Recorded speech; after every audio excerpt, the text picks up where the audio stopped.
host, Alex Jones, and the man known as Lionel, a lawyer, constitutional lawyer. He's been a prosecutor. You can find out more about him at pix11.com, big hit TV news show in New York. He's been a syndicated radio host, you name it. You've heard him on the show 4 or 5 times over the years. I wanted to get him on for the balance of the hour and talk about the fact that, he's been breaking some of the bullet news on his TV show and his commentaries. He's been talking about it as well, and we're going to give you his website where you can find all those YouTube videos in one spot. But, Lionel, what do you make of the big, as a journalist, as a lawyer, as a former prosecutor, what do you make of the buildup, the armored vehicles, the billions of bullets, and then the trying to deny them? Because I saw your piece, it was so dead on. What do you make of that? Since the night you were on Piers Morgan, what was one of the greatest moments in television history. I mean, it was, if we could have put a plethysmograph, an internal body cavity monitor, Mr. Morgan, it was just beautiful. I'm still reeling from that. So I haven't spoken from you since then, and how that got everything going. And it's such an honor to be back on this incredible show. Let me tell you what happened. Alex, I didn't uncover anything. I'm asking questions. I have 2 websites. If I could just give one site, that's all I want to give. Absolutely, give them both out. Yeah, you can go and hear the questions that I did. And I put 2 videos together. Just go to pix11.com/ammo. pix11.com/ammo. 2 videos, February 21st, March the 18th. All I did was ask the following questions. What is this? What's going on? Now, a couple of things. First, one of the things that we have noticed, and I have noticed, and you probably have as well, whenever you talk about the Second Amendment, and I am not a Second Amendment advocate, Second Amendment fan, I'm a Bill of Rights fan, I'm a Constitution fan. This is the only government, the only country that has a rule book and a set of rules. If you ask a Frenchman or an Italian, what do you have to do to be a Frenchman? They say, I don't know. If you say, what do you have to do to be an American? You follow right here. This, the Constitution. This is not just, it's not a suggestion, it's the rules. Okay, so the question of the Second Amendment is, what is it for? Now, I don't want to go through this, you know this, but when people talk, they'll say, look, the Second Amendment never really implied or never intended for any kind of assault weapons on your part, number one. And the answer is, oh, yes, it did. Read Tenchcock's incredible founding fathers. Read his words. You will not believe it. It was precisely put in there. As you know, Second Amendment was not about camping or fishing or hunting or target practice or even self-protection. It was about, and you know the story, this protection of you, an inherent ability to protect yourself, whether it's from rogue governments, a rebellion, maybe wandering who knows, bombers walking through streets, locking down Boston. It could be a variety of things. And normally when you're able to protect yourself, or when you want to protect yourself and your family, you need the best arms available at your suggestion, based upon your desire, not some laundry list. All right, that being said. Because as a prosecutor, we're not criminals unless we've been indicted and then adjudicated and proven. Why can we not be trusted to have guns, but then government can, and then we know criminals aren't going to follow the law, so they're going to have guns? Again, this is just common sense, and you can see both the videos at pix11.com/ammo. But I mean, let me ask you this question. We've got both the videos, and coming back, I want to play some of them. Which one do you think we should play? The first one, February 21st. This is the first. All I did was ask a question. And then what's critical about these videos is this. People will say, what are you talking about, rogue government? Whatever made you either distrust or think for a moment that the government could somehow get out of hand, almost like a metastatic cancer, that it could turn, especially domestic? Now, good luck explaining posse comitatus. Good luck explaining this firewall, this constitutional firewall between domestic, law enforcement and military. Good luck. I try all the time, and you can hear the snoring. So I asked a question, either one of 2 things are happening. Number one, when you look at the basics, and you've spelled it out in others, when you look at the amount of bullets, hollow point, which, by the way, are not even used in the rules of war, Because contrary to people's beliefs, when you in war, you want to use either ball ammo or full metal jacket. You don't want to. You want to wound. You want. Stay there. Explain that when we come back. Hi, this is Mike Adams, the Health Ranger, with some news about some new additions to the InfoWars store. You know, good health is freedom. When you're healthy, you're not a slave to the medical system. Everything works well, your brain, your body, even your spirit. You're a healthier person. And to help support that great health, Alex has asked me to source the cleanest, most potent superfoods and other similar products in the world and bring them to the InfoWars store. So we've done that. The brand name is Health Ranger Select, and we're starting out right now with these 3 products. We've got Himalayan salt from Pakistan, formed hundreds of thousands of years ago in an ancient seabed long before modern pollution destroyed much of the oceans. This is loaded with trace minerals, and it's pristine, true, full-spectrum sea salt. We've also got Natural Attitude Turmeric. It's an extract of turmeric, very potent, tastes great, alcohol-free. This is from organic turmeric out of India. And we've also got Clean Chlorella. And we sourced and did research on all the chlorella sources around the world, and we found the 2 cleanest sources that have the lowest levels of any kind of contaminants. In fact, this one is virtually free of all metals and all contaminants. It's called Clean Chlorella, and it's about 2/3 protein, and it's got chlorophyll and chlorella growth factor in it. Check it out online. It's an amazing superfood that athletes are using and people are using to help support healthy lifestyles. It's fantastic. This is all packaged in our certified organic facility here in Central Texas. There we follow USDA certified standards, and we're audited every year by the USDA certifier to make sure that we comply with all organic standards. That, combined with the fact that we only source super clean superfoods and raw materials from around the world, means that our products represent the cleanest and most potent products that you'll find across the natural products industry. Check all of these out under the Health Ranger Select brand name at the InfoWars store, InfoWarsStore.com. And we'll be bringing you more of these in the near future. Thanks and take care. I told you a year ago, the ad still runs, that we were about to go to the next level. I have studied history. I know how to beat these people. They know that I know how to beat them. And I've read hundreds of military history books, hundreds of propaganda books. The truth is the ultimate weapon. I know their program. I know their plan. Does that mean I have the energy or even the intellect to do it all myself? No, I don't. And there's nothing more frustrating than knowing there's an authoritarian criminal offshore takeover happening, 100% up one side and down the other. And people are like, hey, just join with it. It knows what's best. It just wants stability. No, it doesn't. It's cold-blooded and it hates this country because America stood for liberty. Hadn't been perfect, but you look at the messages in our media, it demonizes everything that we know is good. I mean, my God, the Homeland Security lobbying and now the military being taught Christians, period, are terrorists, next to Al-Qaeda, and then saying you will not talk about your religion to anybody or you'll be court-martialed. That's official. The First Amendment says you can't, as a government, make people worship, but you can't stop anybody from being an atheist, a Christian, being Jewish, Muslim, agnostic, animist, and they can talk about what they want with people when they're out on duty and things. Now, they're not even saying proselytizing now. They're saying you don't talk about it. Ladies and gentlemen, this is insane. And I'm already digressing. LionelMedia.com. By the way, I haven't even talked about this because it happened when I was on the road. George Jones, who I love, died. He died like last Friday. And Lionel has commentary on him. He actually knew the possum, old possum, the great supreme possum. And I love George Jones. And he's dead. And I think that man drank as much alcohol as Willie Nelson has smoked weed. Willie turned 80. Just days after that, I tweeted out some photos of Willie and I. And some of the anti-gunners were like, there's no way you know him, you liar, you conspiracy theorist, that's Photoshopped. You're right, it doesn't exist. Lionel, you were getting in the Second Amendment as a lawyer and as a newsman over there at Pix 11 in New York, and you're also, of course, on some of the biggest radio talk stations there as well.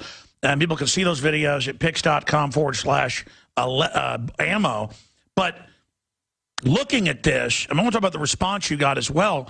What do you make as a lawyer and as a former top prosecutor in Florida? What do you make of it, this tactic of stonewalling, where they just keep saying it doesn't exist, it doesn't exist, it doesn't exist. And then when they're caught that it does exist, they go, you're discredited. It exists, but it's not nefarious. And then they stare and laugh at you. Who is that targeted at? Because it doesn't work on us, and I don't think it works on anybody else either. I think it's just mainly a way to never even acknowledge, so we're busy just going, hey, you're lying, instead of clapping the cuffs on them. What do you make of all this? What's interesting about this, Alex, is first of all, you have a number of people who, for the first time in their lives, are dealing with the notion of weapons for the first time.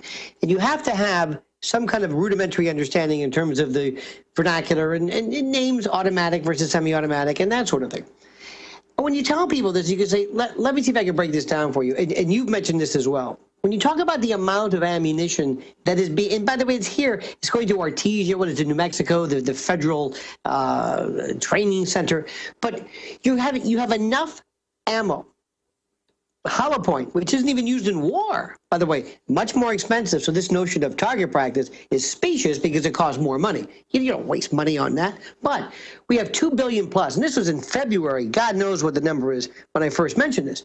Based upon the numbers of bullets that were used and rounds that were used in Fallujah and the height of the Iraq War, about 5.5 or so million rounds per month. This is enough rounds to allow and to basically arm a continuous war for like 27 years. So then when you say, now all I'm doing is asking a question. I'm just asking. That's my middle name, Alex. I'm just asking. I'm stupid. Why does the Social Security Administration or the Marine Fisheries want this amount of ammunition?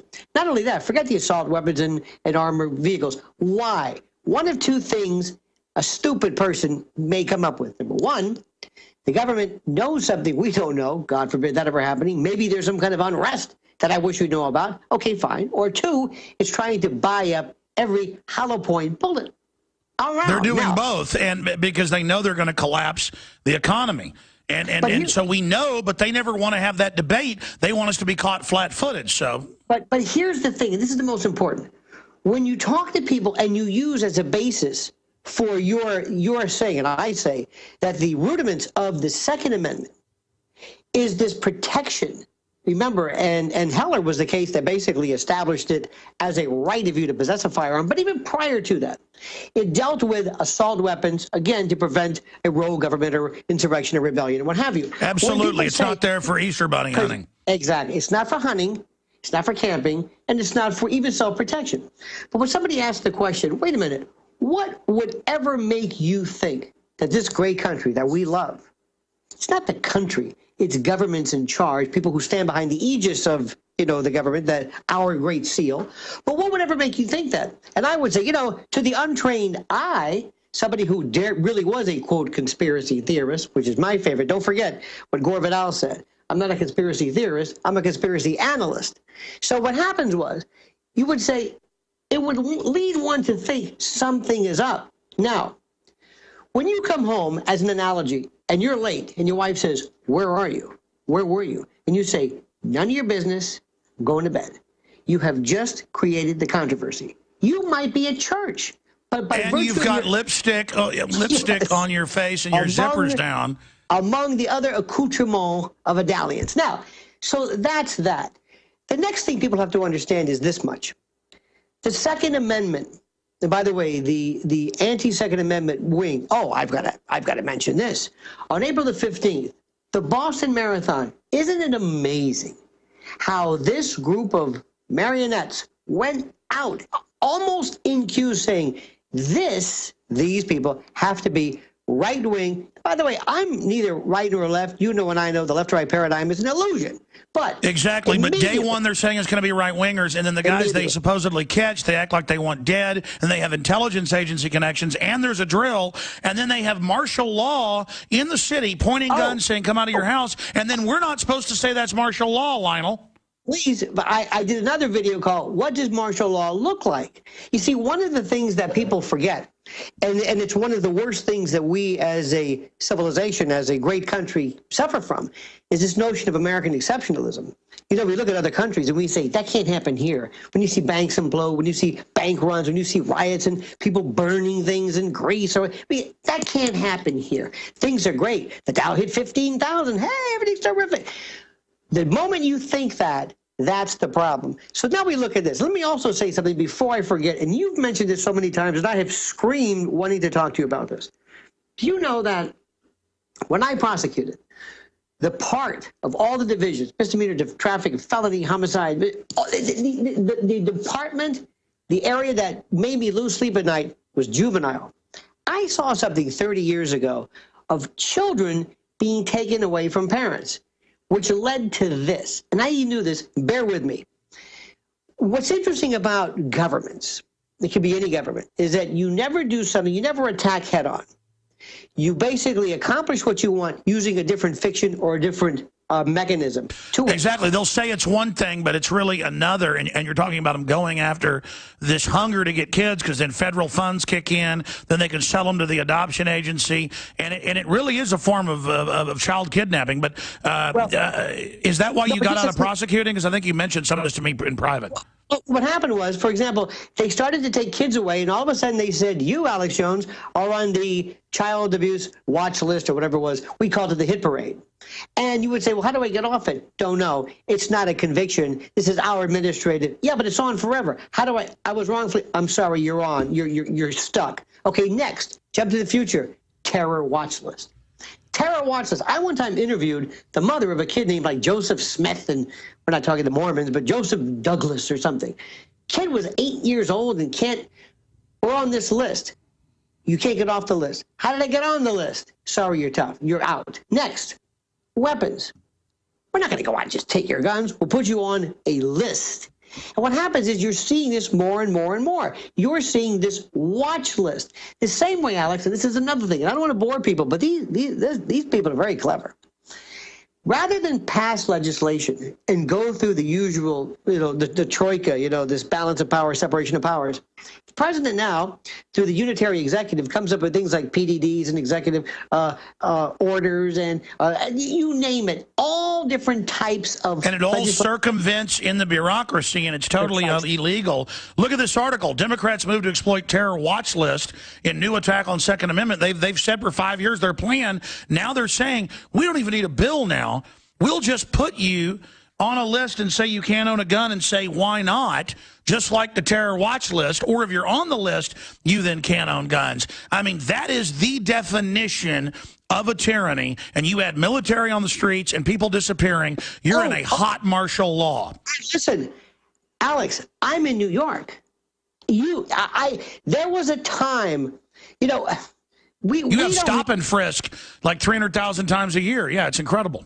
I mean, this is a great bone of contention. Do you know that in New York, every square inch is under surveillance like you cannot believe. Let me tell you something else. I mentioned this for you last time I spoke with you. My dream one day, if you said you want to be in government, I'd say yes. I want to be in a new position created for me. It's called psychologist general, not attorney general. Yeah, I remember that. Psychologist. What I want to do is I want to create the memes and the collective psychology, macro psychology, if you will, of a people. What happens is, as you know, one of the doctrines, as an old psych major myself, is habituation. You put on a watch, you wear it, it's heavy at first. Next thing you know, the novel stimuli are not novel anymore. When you are ground down, it's learned helplessness, when you become, I use the word all the time, sheeple, when there's an expression, it's like trying to herd cats. That's what they're doing. They are training us to be prisoners. What happens is you are being habituated. You are told everything from sugary drinks to trans fats to sodium to the size of cups. Little kids now, and there was a school I read today where they were pulling them out based upon their BMI, pulling them out of school, corralling them, pointing at them, humiliating. They call them fat. No, they're training you that you have no space, that you're bad, that you're a suspect, that you're evil, and the state and the gangs of bureaucrats, they're the new class. They're reestablishing a class system through a government and corporate structure. It's unbelievable. And then getting gangs together in the new economy that will feed off of you, who are taught that's how they make a living. We're going into the prison hell economy. It's funny you say that. Also look back, one of the classic experiments, the Milgram experiment.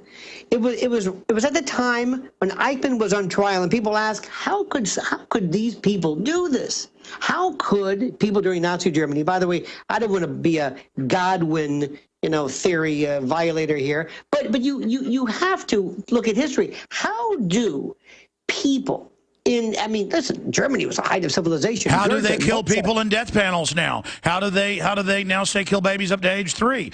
Because they found in the Milgram experiment in 1961, and at several universities did similar studies, they found over 90% of people. Right, the Stanford prison came later on. So what I'm trying to say is... They would kill, well, tell people what they would do. Well, the Milgram experiment was basically, it was at Yale, and what happened was they took people off the street and said, we'll give you a few bucks if you could be a part of a science experiment.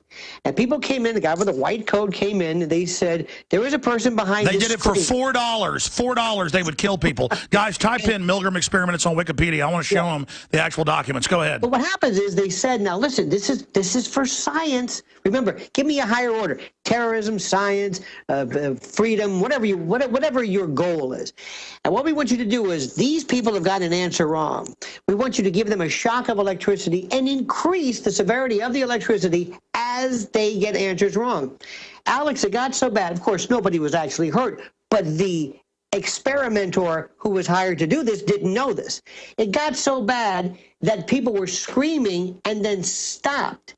Either they were in a coma or dead, as far as this person knew, and he kept shocking them.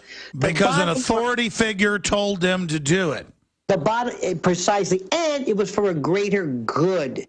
I can suspend my own... No. We went out and did things where we said, we're going to bring Nazi rule to America for the good and to get the guns, and most Californians signed it. We said Nazi Orwellian rule.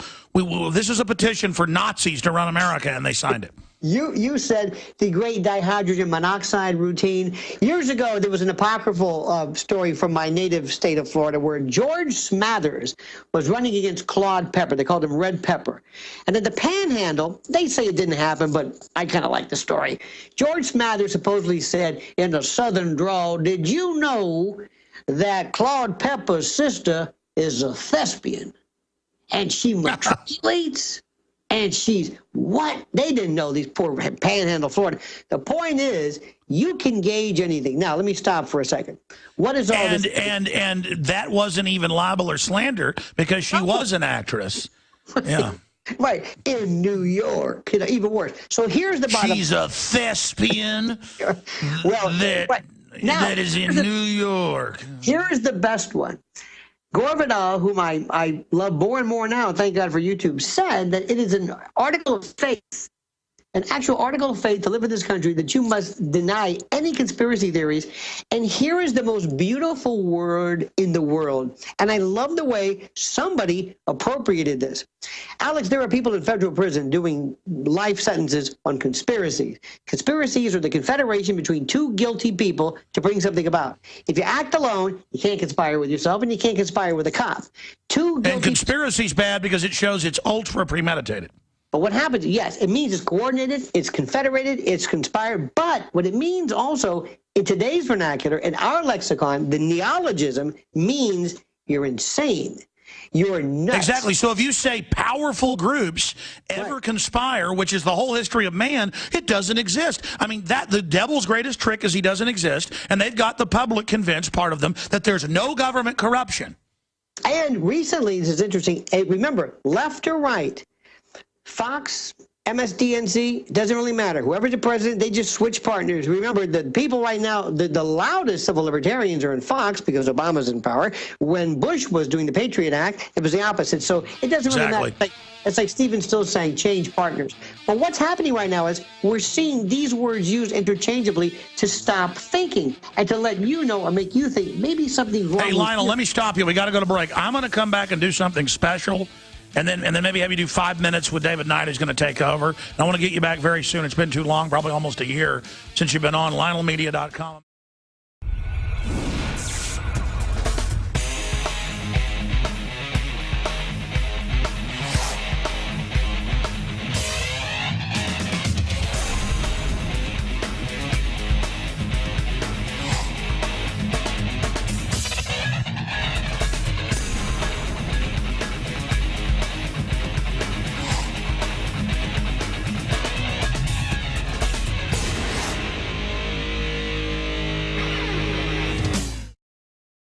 It is Alex Jones' show, but I'm David Knight, setting in for him for this last hour of Overdrive.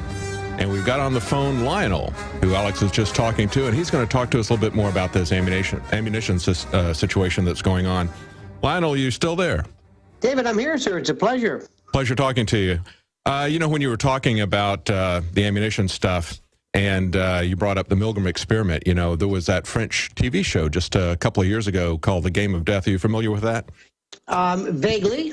Yeah, they did it as a documentary, and they found that 82% of the people that they brought in, and they basically had actors. They had a real elaborate game show where they replicated the Milgram experiment. They found that 82% of the people were willing to pull that lever. And again, it's just an appeal to authority. Same sort of thing. We look at this and we question why people in the media are not asking questions, whether it's about the Boston bombing, not questioning details there. They're not questioning details about the bullets. And we wonder what's going on with that. And they're not necessarily been taken into some secret conspiracy. A lot of this is, as Alex had mentioned, they just want to be liked by the authorities. They want to be, given nice pats on the back and say, you can come to the next press conference and we'll give you a question. It's one of the things which is the most fascinating. I never ceased to be fascinated, David, by human emotion and psychology, if you will, and psychopathology and how we're nuts, in essence. One of the things that's interesting is that we as humans believe that we're different from animals, that we have lost the idea of I hope you can't hear this yapping dog somewhere. I'm gonna do something criminal. Sure. Anyway, but we as animals have this cortex. We basically have mammalian brains, but what makes us different is this cortex. There's this thinking and emotion and cognition and planning, and we think we're above everything. But there's a part of us that's very, very base. There is animalistic. And one of the things that we do, like other animals, is that we habituate. There's a balance. You, David, have to get along and yet be bold. And there's a balance. If you constantly fought the system, things would not work out well for you. You cannot run red lights. You cannot show up late to work. There's order. So we kind of submit. But in our minds, we say, okay, that makes sense. Here's the part that gets me. When you see a terrorist, somebody that we've identified, translation, somebody else. Right-wing fundamentalist, somebody else. Mm-hmm. Somebody else. It's the other guy. When they do something and we say they're evil, I don't think there has ever been anybody on this planet behind a cause who said, we're evil. Even the famous berserkers, I don't think they said, we're evil. Mm-hmm. Want to join our force? We're evil. They say, we are right. And this target, whoever they are, they're wrong, they're evil in their own mind, and both sides, and they will be able to justify it one way or the other. So humans must be possessed by the idea that what they're doing is right. Number two, when they're scared, if you want to scare somebody and you pose the idea of terrorism or crime or drugs or whatever it is, people will do anything. They will also give up things. Another thing which is interesting, which is another aspect, David, which I find so amazing, we need to re-instruct people on what the government is and isn't.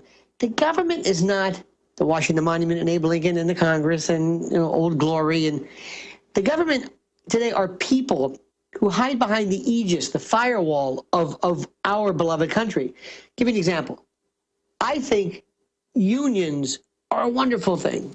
Now, they're subject to abuse, but the idea of the union got rid of child labor. The union gave us 40-hour work week. The union, very, very good, collective bargaining. Now, to the person who saw the Teamsters perhaps become corrupted, they said, unions are bad. No, they're not. These people are bad. Governments are kind of like that. Right, you have to keep an eye on them. Visit Infowars.com and PrisonPlanet.com. When you're on the site, you can also tune in 24 hours a day to my daily radio broadcast. There's also a free iPhone app to listen to the syndicated radio show when and where you want.